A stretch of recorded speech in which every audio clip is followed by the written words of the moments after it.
Hi everyone.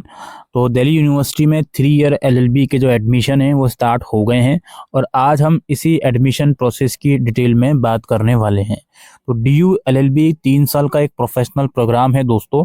इस professional programme के साथ आप कोई और प्रोफेशनल कोर्स नहीं कर सकते। ये हर साल लॉ फैकल्टी के प्रोस्पेक्टस में लिखा रहता है। डीयू एलएलबी का एलिजिबिलिटी क्राइटेरिया क्या है? बैचलर या मास्टर डिग्री आपके पास होनी चाहिए 50% मार्क्स के साथ। अगर आप अनरिजर्व या ओबीसी से बिलोंग करते हो और बाकी अदर कैटेगरीज के लिए 45% मार्क्स है। चूंकि बीएड चूंकि चूंकि एलएलबी में जो एडमिशन है वो सीयूटी के थ्रू होंगे, तो सीयूटी का फॉर्म भरते समय ये वाला कोड आपको सेलेक्ट करना है और दिल्ली यूनिवर्सिटी भी यूनिवर्सिटी के ऑप्शन में जरूर से सेलेक्ट करनी है। COQP11 ये याद रखिएगा। सीट मैट्रिक्स की बात करें, डीयू में जो लॉ कोर्स है 3 ईयर एलएलबी, उसके 3 सेंटर हैं, common law centre 1 and law centre 2। यहाँ पे सीट्स आप लोग देख सकते हो, कैटेगरी वाइज सीट्स का डिस्ट्रीब्यूशन रखा गया है। यहाँ पे कैटेगरी 2 में एनए क्यों लिखा हुआ है? क्योंकि एलएलबी प्रोफेशनल प्रोग्राम है, तो यहाँ पे कोई भी रिजर्वेशन नहीं चलता। यहाँ पे हर एक कैंडिडेट को कैटेगरी 1 में ही रखा जाता है। समझ गए? तो ये सीट मैट्रिक्स है। आगे बढ़ने से पहले मैं एलएलबी का फीस स्ट्रक्चर भी आपको समझा देता हूँ। देखिए, एलएलबी दिल्ली यूनिवर्सिटी से बहुत ही कम पैसों में हो जाती है। फीस की अगर बात करें तो लगभग 6,500 से 7,000 रुपए की फीस, 1 साल की फीस आपकी जाएगी। ये मैं एग्जाम फीस आपको इंक्लूड करके बता रहा हूँ 1 साल की। ठीक है। और डिसेबल कैंडिडेट जो हैं उन्हीं के लिए तो और भी कम फीस है, बहुत कम फीस है। ठीक है, ये चीज याद रखिएगा। तो ये 3 ईयर एलएलबी के अंदर 1 साल की फीस लगभग आपकी इतने रुपए की जाएगी। नाउ हम पेपर पैटर्न पहले डिस्कस करते हैं, उसके बाद डिटेल एडमिशन प्रोसेस डिस्कस करेंगे। तो पेपर पैटर्न के लिए दोस्तों हम एनटीए की ऑफिशियल वेबसाइट पर आए हैं और यहाँ पे हमें COQP11 जनरल पेपर वाला जो पीडीएफ है वो डाउनलोड करना है। अब इसमें पेपर का पैटर्न कुछ इस प्रकार होगा। आपके क्वेश्चन पेपर में 75 क्वेश्चन होंगे दोस्तों। ठीक है, एक क्वेश्चन 4 नंबर का होगा, तो 300 मार्क्स का आपका एग्जाम होगा। आपके नेगेटिव मार्किंग भी रखी जाएगी -1 की, ये चीज याद रखिएगा। क्वेश्चन पेपर इंग्लिश और हिंदी दोनों ही लैंग्वेज में पूछा जाएगा और एमसीक्यू बेस्ड आप लोगों का एग्जाम रहेगा। सारे क्वेश्चंस करना मैंडेटरी है। पेपर का डिटेल यहाँ पे सिलेबस लिखा हुआ है, लाइक इंग्लिश कॉम्प्रिहेंशन में क्या क्या चीजें पूछी जाएंगी, या आप अपनी स्क्रीन के ऊपर देख रहे हो। फिर हिंदी पार्ट बोधन है कॉम्प्रिहेंशन, उसमें क्या क्या चीजें पूछी जाएंगी। उसके बाद है जनरल नॉलेज एंड अवेयरनेस, इसमें सारी चीजें लिखी गई हैं।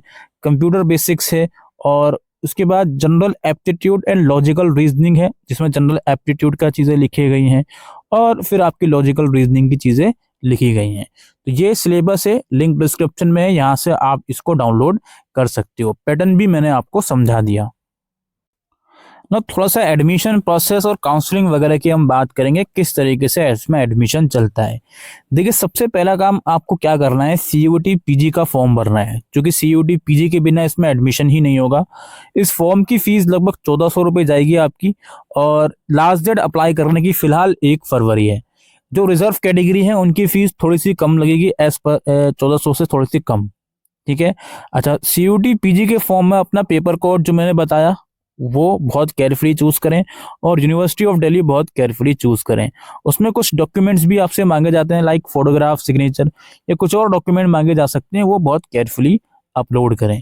तो पहला स्टेप आपका है सीयूटी पीजी का आपको फॉर्म भरना है। उसके बाद इसका एग्जाम 13 से 31 मार्च के बीच आ जाएगा। डिटेल शेड्यूल, एग्जैक्ट डेट और एडमिट कार्ड एग्जाम से कुछ दिन पहले एनटीए रिलीज कर देगा।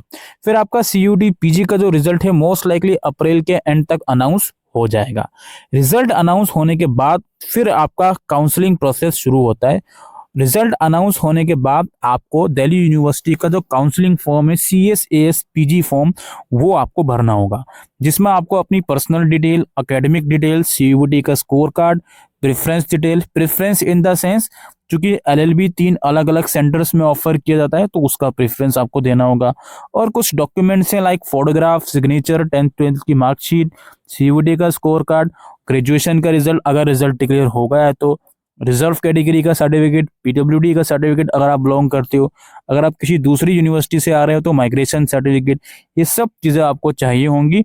और काउंसलिंग फॉर्म की जो फीस रहेगी वो भी 250 रुपये की रहने वाली है। अब इसमें कुछ इंपॉर्टेंट नोट समझ लीजिए। जब काउंसलिंग फॉर्म निकलता है, अगर उस टाइम पर आपका ग्रेजुएशन का रिजल्ट नहीं आया तो कोई दिक्कत वाली बात नहीं है, आप सेमेस्टर 5 तक का रिजल्ट लगा सकते हो अगर फिर भी उसमें डॉक्यूमेंट मांगता है तो।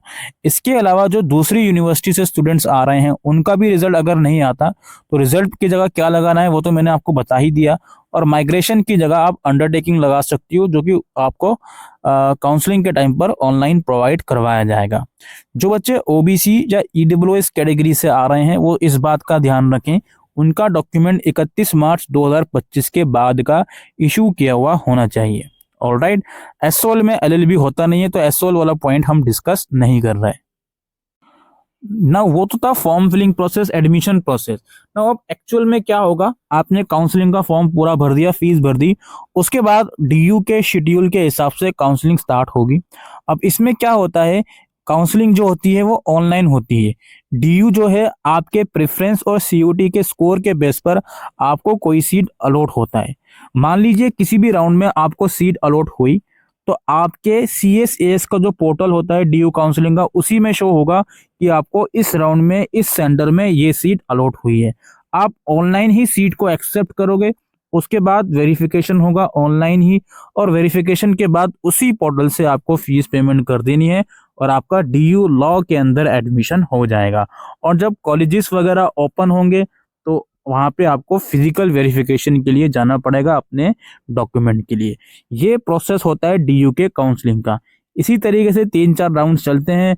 अगर कोई अपग्रेड करना चाहता है किसी राउंड में, उसको थर्ड या सेकंड प्रेफरेंस मिला तो आप नेक्स्ट राउंड के लिए जा सकते हो। किसी राउंड में सीट अलॉट नहीं हुई तो नेक्स्ट राउंड के लिए डायरेक्टली आप एलिजिबल हो जाती हो। तो ये सब चीज़ें 3-4 राउंड तक चलती हैं। फिर वो कोई स्पॉट राउंड वगैरह भी अनाउंस करता है, वो सब चीज़ें होती हैं। और हर एक राउंड में आपके पोर्टल में आपको सीट अलॉट हो या ना हो, कट ऑफ जरूर दिखा देगा कि भाई इस राउंड में इस कैटेगरी की इतनी कट ऑफ हमने रखी है। लॉ सेंटर 1 में इतनी है, कॉमन लॉ सेंटर में इतनी है और लॉ सेंटर 2 में इतनी है, तो कट ऑफ भी वो आपको दिखा देता है। ये काउंसलिंग प्रोसेस होता है। इसके अलावा कुछ मिस्टेक्स हैं जिनसे आपको बचना है। वो मिस्टेक दोस्तों ये हैं, सीयूटी पीजी के फॉर्म में गलत पेपर कोड नहीं भरना। जनरल के लिए 2 पेपर कोड हैं, इसमें 12 और 11, आपको 11 वाला भरना है। यूनिवर्सिटी सेलेक्ट करना नहीं बोलना।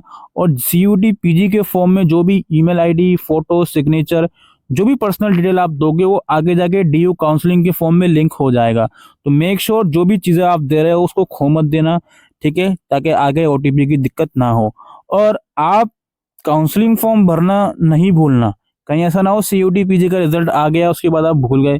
काउंसलिंग फॉर्म भरना बहुत जरूरी है, उसके बिना तो एडमिशन ही नहीं होगा। जो भी प्रेफरेंस आप देना चाहते हो लॉ सेंटर 1-2, उनका प्रेफरेंस बहुत केयरफुली दीजिएगा काउंसलिंग के टाइम पर।